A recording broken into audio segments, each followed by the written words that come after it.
Good interview. Good interview. I'm Soren Olsen, and I'm with Dungeness Records. I'm helping produce. I'm doing a lot of the guitar, banjo, mandolin type of stuff is what I'm playing.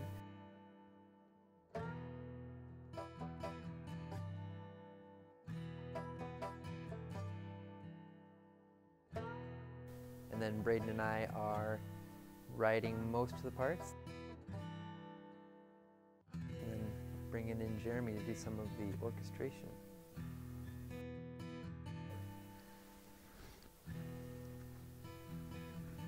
My name is Braden Torras, and thank God I don't act.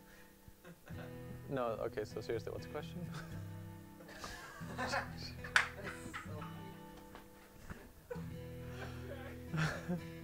My name is Braden Torras, and I am part of Dungeness Records, and we are producing soundtrack for the Olympians. So. My name is Jeremy Cays. I run this recording studio, and I'm the orchestral wizard. Not that.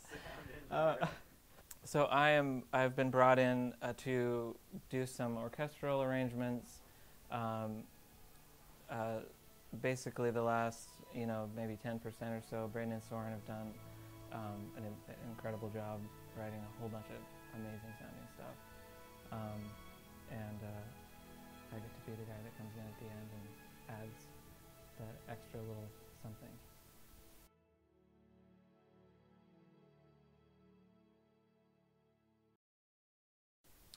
Yeah, it's been awesome. It's been a lot of work, a lot of long hours, a lot of long nights, but we love writing music, so yeah, it's definitely paying off. It's been a while since I've written anything, any thematic scoring or whatever. I wrote a pretty important pirate play when it's been a while since I've written anything thematic, but I love doing it. So when I got the call from Ryan, this was like a treat to do for sure. We jumped on it. So. Yeah, so Dungeness Records is writing all the music for the show, and with the help of Jeremy for the orchestration parts, and we brought in Braden's roommate Cynthia. But the whole rest of it is written by me and Braden.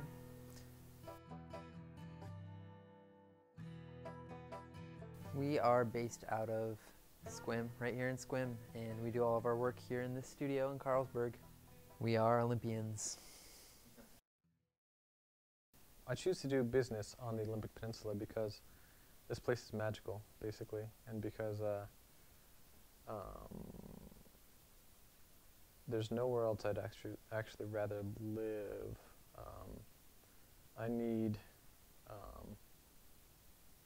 need to be closely connected, basically, to my surroundings and to the earth, and this place offers just tons of that. So it's yeah, it's amazing to have all the oceans, all the lakes, all the rivers right next, to where you live and work. And that's really one of the most definitive properties, I guess, of Dungeness Records is we draw our inspiration, literally from the Dungeness Valley. It's I picture it like going into the woods to find sanity, find clarity, and find reality, and then bringing that out into a context of society, and mixing that with the affluence of music and culture that you can find in the cities, and trying to put together a product that is both widely appealing and interesting, and a lot of people like, but also is rooted in reality, just rooted in it's in the water. So Born and raised. Got a road named after my family, the whole thing. I think our family moved here right about the time that the Olympians is set in, just about, give or take 10 or 15 years. So we were one of those people that we're coming out here and trying to, you know, make a home.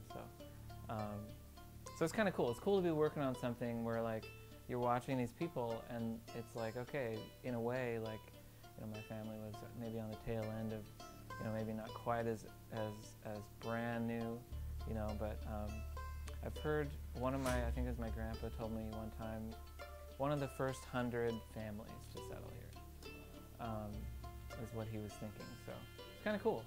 So getting to kind of work on something that's set kind of when our, you know, our family settled here. So, you know, especially growing up here and being, you know, going on every trail pretty much, you know, around Hurricane Ridge, and I mean just the whole thing, going out to the whole rainforest and out to the coast, and just so being in all those places and sort of close to creation in that way, and kind of away from the busyness that kind of we all get maybe a little distracted, and just being close to that, I think, you know, people move here for a reason, I think, from cities, because it's there's something different about this area, the peninsula. Just I think Braden said it was magical, and I think that's kind of true. So yeah, there's definitely something cool about it, and worth writing a TV series about. My personal history as a musician, well, I've been doing Dungeness records with Braden. Been doing Dungeness records with Braden and Jeremy for. We just realized that we started up our business a little over 2 years ago. I think 27 months ago now, and been playing music ever since 3rd grade piano lessons, and did trombone in high school, and then kind of discovered that guitar was my main musical passion somewhere around freshman year of high school, and been kind of going with everything related to guitar, playing mandolin, banjo a lot. And we've even got a little ukulele on here. I really like pairing that with the banjo. So I spent about 15 years in theater, and I actually did, though. I started doing musical theater, and then I joined high school choir, and then I wrote a play, and then with the help of my friend Jeremy, I produced that play, and then got into college at Cornish, and then I came back to Squem because I have no money, and Cornish is really expensive, and then me and Soren started a record label, and so here we are. So I've lived here since I was born, went away to college for a little while, and been doing music before I can remember, and my mom tells me I used to stand on the piano bench as a, like, you know, 1.5-year-old and just play the piano just so lightly and gently, and it's kind of my style anyway. And I've done CDs. I started my first CD in 1995. I'm old. I'm not that old. I was 14 at the time. So being in a studio at that age really kind of, I think, steered my future a little bit into music, and gave me a taste for kind of what it is to be in a studio. And there's just something different about creating in that way.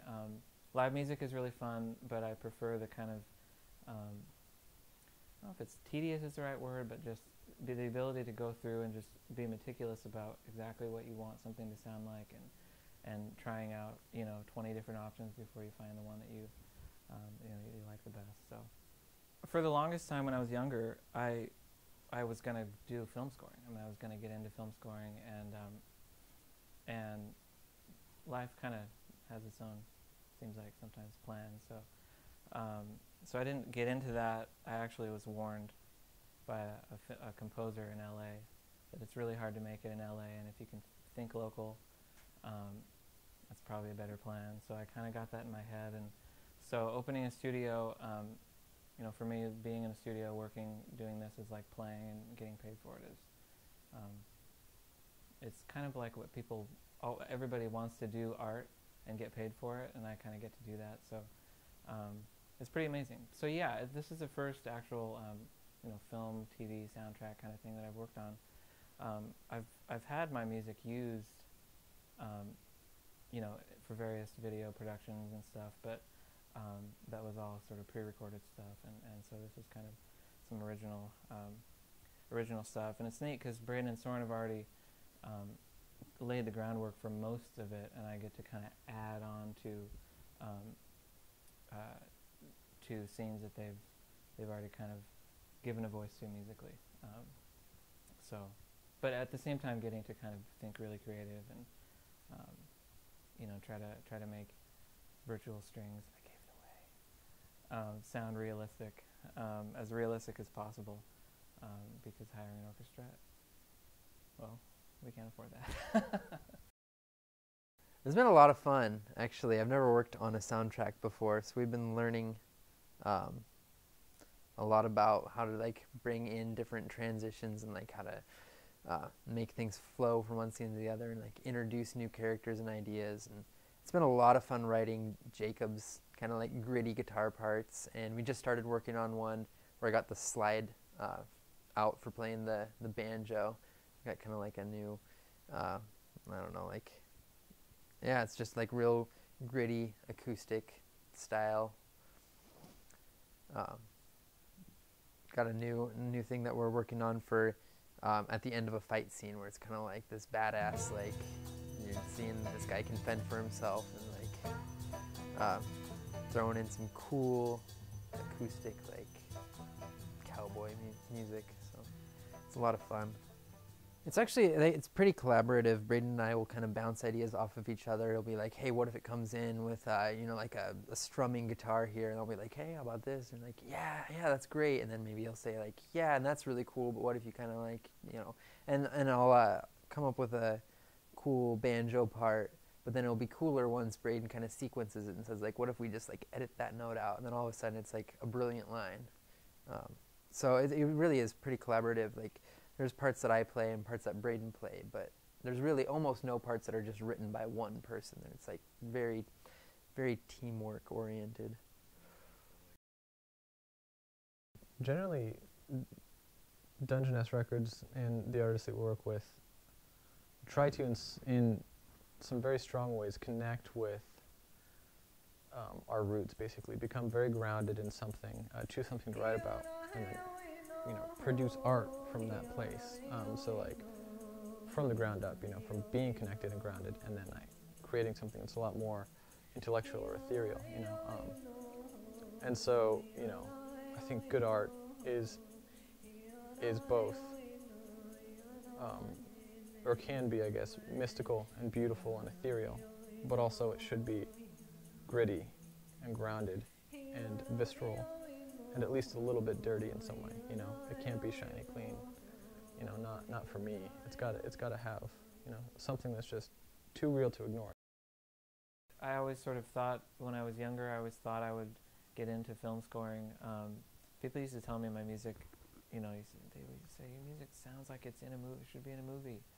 And I've gotten that for years, and never got into that world. So it's fun to kind of explore that a little bit, and it's a different element than writing parts for a CD. You've got this visual, you have a story that's going on, so you can't just kind of come up with whatever. It has to make sense with what people are seeing, and hopefully not just make sense, but really bring out what they're seeing. So just the newness of that is really fun, and collaborating with Braden and Soren. It's been fun to kind of see them pursue their own kind of dreams, and it's really exciting that, you know, I've got a place here that they're able to pursue that in, and kind of they have some tools that they can work with, and it's pretty cool to kind of look back and remember when I was, you know, maybe not sure what I was going to do. and then, you know, it's like, let's start a studio, and then, okay, how much does that cost? And, you know, it was a long kind of journey to get to this point, and it's just, you know, one step along the way, but it's pretty cool. Driving pulse of the show, I think, is basically the it's this juxtaposition of cultures, basically, and of those cultures with their environment. You know, this Western power and money-driven culture that kind of runs into this wildness, this frontier, and is like, you know, is met by this, like, also, you know, Aboriginal cultures, and both of those cultures playing out their lives in the same environment in drastically different ways, and, you know, the effect and the outcome is, you know, is where all the story happens. It actually feels like it flows pretty easily. I mean, I think Jacob's theme was like just kind of the first thing. I was like, okay, this guy would be like, his thing is like just an open chord, like in your face, acoustic, like, and it's just like, yep, that's, and then built from there. And then the theme of the Olympics, and just kind of was messing around, and like, yeah, that feels like that's like the when people like touch on what's in this land that they're all coming to, and like the magic of this place. That's the feel that we're going for with that song. Yeah, I mean, it actually just kind of flows. It's fun to have the inspiration of, like, I'm not just pulling stuff out of thin air so much as like, here's the idea in imagery, and then just kind of play what you feel and just do it while the camera, well, not while the camera's running, but what, you know, while you're watching the video. And it's like, it just kind of whatever you're feeling at the time is like, probably is because that is what goes with that imagery, and then it just kind of works. So it's a lot of fun to write that way. There's a scene where the native boy is sort of walking through the wilderness, and he's tired, and he's sort of resolving to, I think it seems like he's resolving to keep going, and Braden and Soren came up with this and brought somebody in to do this kind of native chant kind of singing, with a little shaker, I think it is, and it was really fun to come up with some orchestral kind of string parts that brought a completely different flavor than this kind of native, close to the ground kind of sound, whereas the orchestra is kind of has this sort of hovering above, you know, in the clouds kind of sound, and gives a real sweeping, expansive thing, and kind of being able to touch on maybe some, you know, emotions that are going on there. I really enjoyed, you know, doing that, and looking forward to kind of doing some more of that kind of stuff. And certainly there's some, you know, some fight scenes and some stuff like that we're going to touch on, and you know, get a little, maybe a little more aggressive. So just being able to do, you know, the show has a very wide dynamic range in terms of emotions and, you know, all that stuff. So the music is calling for the same stuff. So, you know, everything from kind of touching to very suspenseful, you know, and everything in between. So a lot of fun. I think probably my favorite scene to create music for, or a compilation of scenes, is one where there's a young woman who's been forced by circumstances of the time and the era that she's in and the place to live a life of prostitution. And basically it's this, you know, 1870s, the world is harsh, and the frontier is just violent and ugly sometimes, some parts of it. And there's this, like, there's this crossover of just the beautiful, pristine, you know, like essence of nature in its purest form, and then this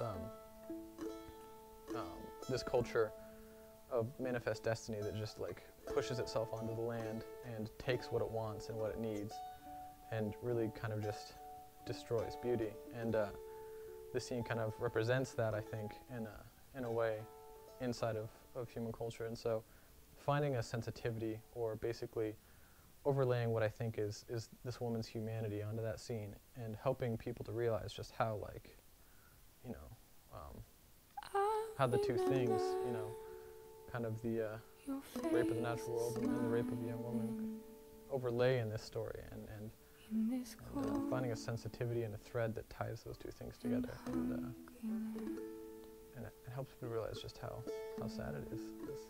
It's powerful to do. So, I hope that it gets, you know, it gets pushed out into film festivals, and I hope that, you know, it reaches as wide an audience as possible, and that people really enjoy it, and, you know, they enjoy the music, and they enjoy the story, and the beautiful cinematography, and all of it. You know, it's you know, it's an awesome project to work on. So yeah, I'd love to see where it goes.